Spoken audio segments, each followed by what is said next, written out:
1987년 4월 27일 오전 6시 중국 마향현 진장강 근처를 산책하던 노인이 강변에 떨어져 있는 가방을 발견했습니다. 저 뭐야? 길 위에서 강변 숲을 사이로 내려다 보이는 가방은 인근에 산이 많아 뱀을 잡으러 다니는 뱀꾼들이 메고 다니는 뱀자루였습니다. 저거 뱀꿈들이 메고 다니는 뱀자루 아니야? 유심히 지켜보던 노인은 혹시 뱀꾼들이 간밤에 뱀을 잡으러 산에 올라간 뒤 얼굴을 씻으러 강가에 내려왔다가 몸을 씻은 뒤 깜빡하고 뱀자루를 놓고 간 것으로 생각했습니다. 만약 저렇게 큰 뱀자루 속에 뱀이 가득하다면 저 공짜로 생긴 뱀을 아무도 모르게 본인이 장터에 내다 받아치우면 큰 돈을 벌 수 있을 것이라 판단했습니다. 내 얼른 가서 챙겨와야지. 이거 누가 가져갈라? 노인은 엉덩이를 바짝 대고 풀숲을 헤치며 미끄러지듯 강변으로 내려갔습니다. 자루를 손에 쥔 노인은 번쩍 들어봤습니다.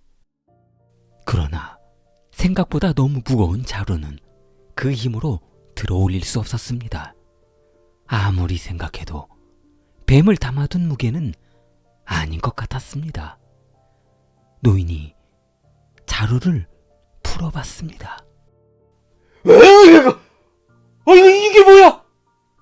바닥에 쓰러지고만 노인은 손바닥으로 미끄러져 내려왔던 풀숲을 다시 기어 올라갔습니다. 자루 속에는 사람의 시신이 가득했습니다. 한두 사람의 시신이 아니었습니다. 마향현 경찰서는 현장으로 출동했고 현장의 심각성을 알게 된 경찰은 인근 지역을 수색하기 위해 경찰관 1000여 명을 동원해 증거를 찾기 시작했습니다. 자루 속에는 대충 6명의 여성 시신이 잘게 썰어져 있었고 그 시신을 맞춰보는 것도 너무 힘들었습니다.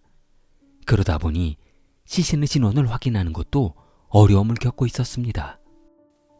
범인이 시체를 회사하는 정도가 일반인의 솜씨를 뛰어넘는 실력이었기 때문이었습니다. 아마도 범인은 칼을 쓰는 전문직에 종사하는 사람일 가능성이 컸습니다.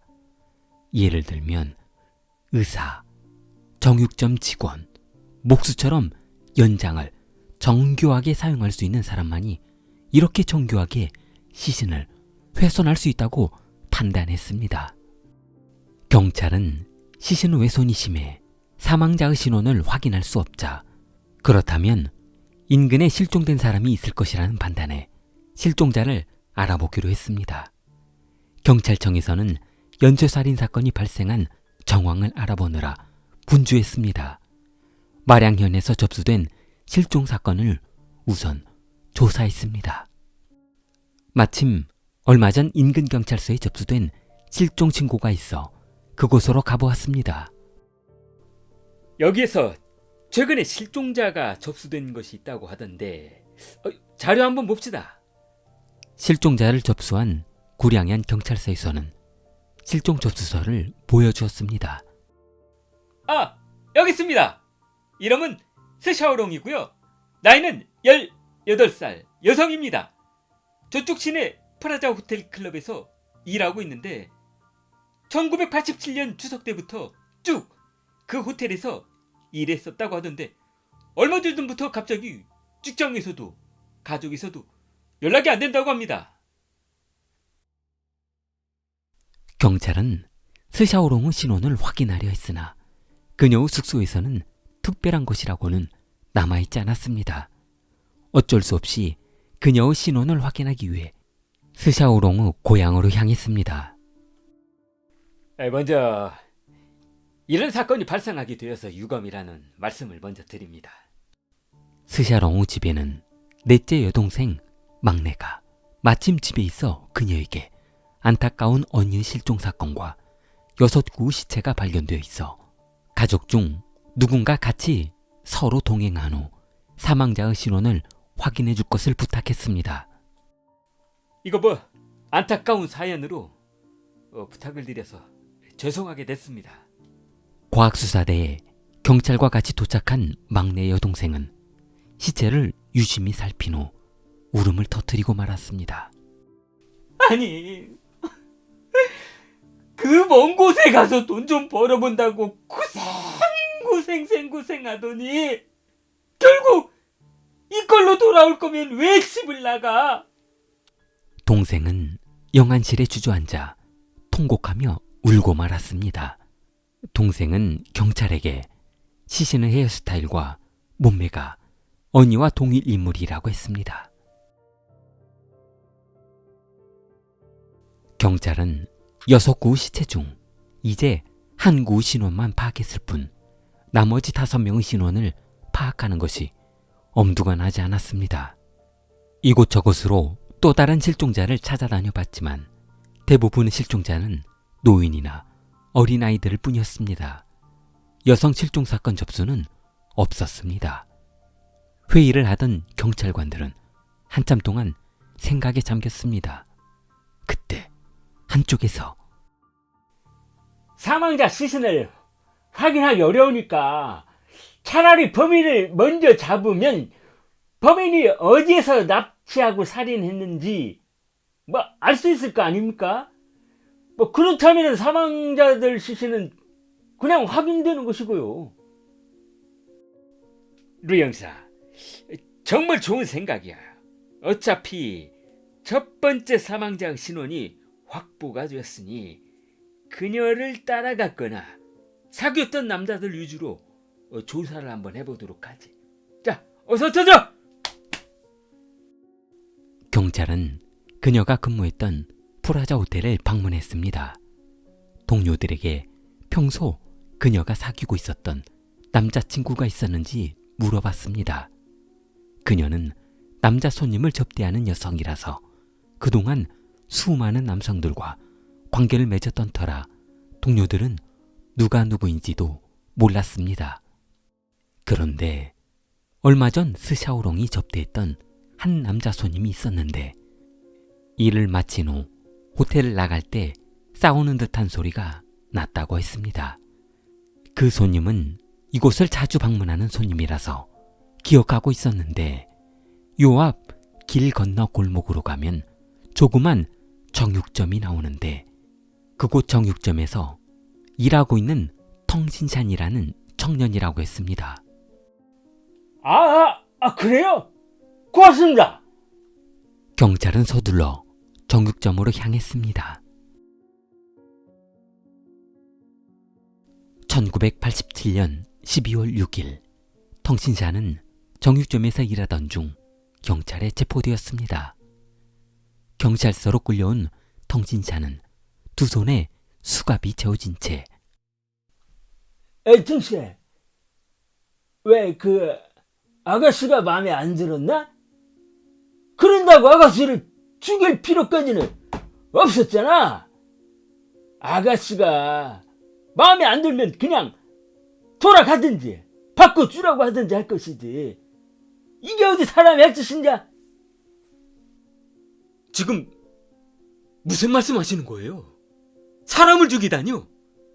지금 저보고 살인범이라는 말씀을 하시는 건가요? 그런 건 아니죠? 아이 다 그래. 처음엔 다 그러지. 어차피 조사해보면 모든 증거가 나오고 그때서야 너는 너의 죄를 인정하겠지. 쓸데없는 시간 끌지 말고 왜 그랬는지 말이나 한번 들어보자.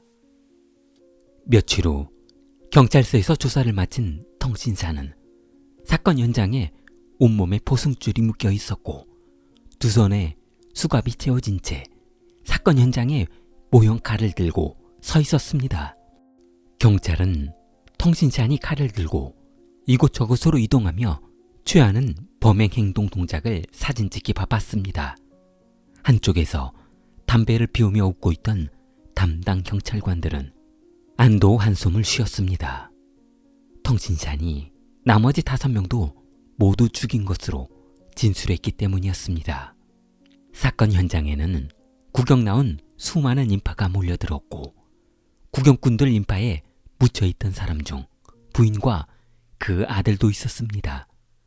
텅은 아들과 눈이 마주친 순간 아빠가 안 죽였어. 아빠가 안 죽였다고.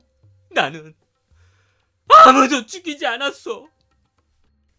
경찰은 촬영을 마치고 범행 도구를 인계받은 후 검찰에 모든 증거와 현장 사진을 증거로 제출했습니다. 1988년 10월 26일 텅신샤는 검찰에 기소되었고 12월 13일 1심에서 사형을 선고받았습니다. 경찰은 텅신샤는 사형이 집행된 날 회식을 했습니다. 텅신샤는 후난성, 마양현, 가오춘진, 말란촌 출신 농부 아들이었습니다. 농촌에서 도시로 이사를 와 부인과 조그만 정육점을 차리는 것이 그 꿈이었습니다. 그렇게 힘들게 두 부부는 꿈을 이루기는 했으나 서서히 자리를 잡아가고 있는 상황이었습니다. 부인은 남편이 젊은 혈기에 몇 번 한눈을 팔았다고 나쁜 사람은 아니었다며 남편의 진실을 파헤쳐 보기로 했습니다. 변호사는 살해당한 여성의 부검 결과에 주목했습니다. 여기 부검 결과서에 따르면 살인범이 여성들의 시체를 흉기로 날카롭게 절단을 했다고 기록이 되어 있는데 이 여성들의 시체를 보시면 두개골이 함몰되어 있습니다. 그리고 광대뼈들도 부러져 있고요. 변호사는 논리적으로 이해가 가지 않는 보고서들을 찾아내기 시작했습니다. 경찰이 법원에 제출한 보고서에는 살인범이 시신을 도끼로 절단한 후 강상류에 시체를 유기한 것으로 기록되어 있습니다. 그러나 만약 시신이 상류에 떠 있었다면 하류로 떠내려왔을 텐데 상류에 계속 머물러 있었다는 것은 말도 안 되는 거짓말이라고 했습니다. 또한 1988년 5월 13일 모 대학 부검 결과에 따르면 살인범 텅신샨이 범행 도구로 사용했던 도끼에는 혈흔이 남아있지 않았다고 기록되어 있었습니다. 텅신샨이 범행 도구로 사용하지도 않은 도구를 경찰이 일방적으로 범행 도구라고 기록하며 텅신샨의 자백만으로 그 도끼를 범행 도구로 둔갑시킨 것이었습니다. 또 다른 보고서에서는 1988년 1월 23일 랴오닝성 릴링구 공항구 연구소에서 기록한 보고서에서는 사망자의 시신과 두개골이 일치하지 않다는 보고서를 제출했습니다. 무슨 말이냐면 범행 현장에 있던 시신과 머리의 뼈 구조가 일치하지 않다는 것이었습니다. 경찰이 증거를 조작하기 위해 발견된 시신에 강력 범죄로 둔갑시키려 함몰된 두개골을 짜 맞춘 것입니다. 또한 범인 텅신샨이 6번째 사망자 샤오롱을 죽이기 위해 등선산 말란촌으로 쫓아가 잔인하게 죽였다고 기록되어 있는데 살해했다는 그 시기가 그 당시 말란촌에 집중호우가 내려 하나밖에 없는 도로는 침식이 되었고 마을 간 이동이 불가능해 군인까지 동원을 했는데 그런 시기에 홍수에 쓸려 죽을 각오를 하고 샤오롱을 죽이러 갔다는 것이 말도 안 된다고 했습니다. 1989년 1월 28일 텅신샤는 사형장으로 끌려가는 중에 나는 아무도 죽이지 않았습니다. 당신들이 강압적으로 나를 살인범으로 만들어 어쩔 수 없이 진술한 겁니다. 텅신샤는 이 말을 남기고 강제로 무릎 꿇는 상태에서 총살당했습니다.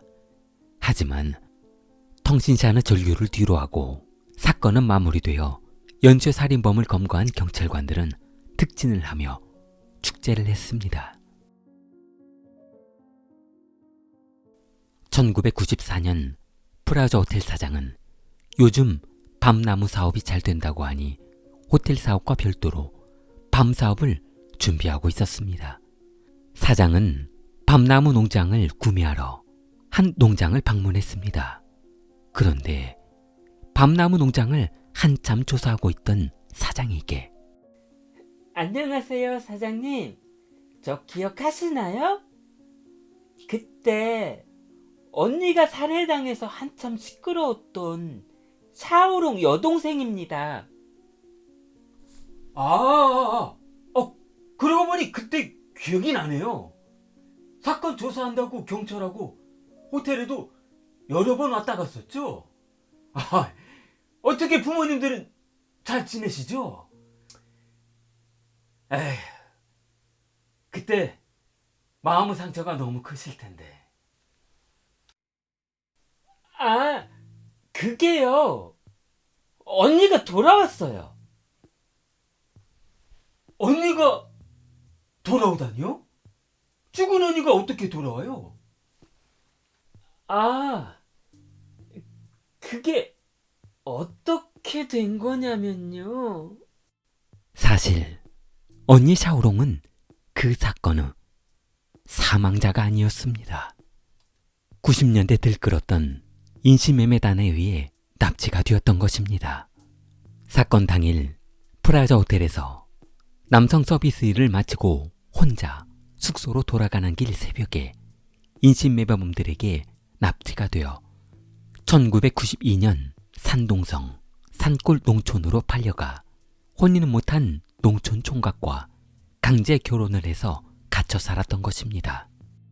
농부 남편 자오량이라는 남성의 아이 둘을 낳아주고 허술해진 틈을 타 병원 가는 척하며 탈출했다는 것입니다. 그래서 샤오롱은 가족이나 지인들에게 연락도 못하고 창고에 갇혀 몇 년을 지냈던 것입니다. 결국 이 사실을 알게 된 텅신샤의 부인은 법원에 재심을 신청했습니다. 2006년 1월 18일 후난성 고등법원은 재심 판결을 내렸습니다. 텅신샤에게 17년 만에 무죄를 선고했습니다.